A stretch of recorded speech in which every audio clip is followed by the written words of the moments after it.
నేనేమంటున్నామా అంటే ఆరోపణలు మేము ఎప్పుడు చేయాలి మహేందర్ రెడ్డి గారి మీద, మేము ఎప్పుడు మహేందర్ రెడ్డి గారిని ఒక చిన్న పల్లెత్తు మాటలే, మహేందర్ రెడ్డి గారిని ఇక్కడ మీరు నేను మాట్లాడుకోలేనంత భయంకరమైన భాషలో దూషించింది ఇప్పుడున్నటువంటి గౌరవ ముఖ్యమంత్రి గారే, రైట్? అంత దూషించి వీరే తీసుకొచ్చి టీఎస్పీఎస్సీ చైర్మన్ గా చేశారు. ఇప్పుడు ఇంకొక లాయర్ ఎవరో వచ్చి అవినీతి జరిగింది అంటారు. మరి ఈ వైరుధ్యాన్ని ఎట్లా చూడాలి? ప్రజలకైతే ఒక క్లారిటీ రావాలి కదా. పోనీ మేము అవినీతి చేసినామన్నారు, మరి మా హయాంలో ఆయన ఉన్నాడు కదా 5 ఏళ్ళు, మరి ఎంక్వైరీ చేయమని అంటున్నాం మేము మహేందర్ రెడ్డి గారి మీద. నేనేం కొత్త కోరిక కోరతలేను కదా. సీఎం గారు చెప్పిన దానికి వారు చెప్పినట్టుగా నిరూపించుకోండి. మహేందర్ రెడ్డి గారు స్వాతి ముత్యం కడిన ముత్యం అని మీరే నిరూపించండి, ఎంక్వైరీ చేసి జ్యుడిషియల్ ఎంక్వైరీ చేయండి.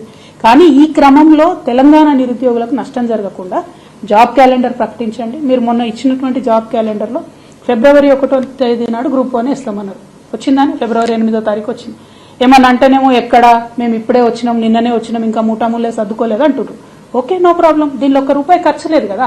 ప్రాసెస్ ఇనిషియేట్ చేయాలి కదా. టైమ్లీ ఇనిషియేషన్ ప్రాసెస్ కోసమే అడుగుతున్నాం, బడ్జెట్ కోసం అడుగుతలేము. అది ప్రజలు గమనించాలని కోరుతున్నాం.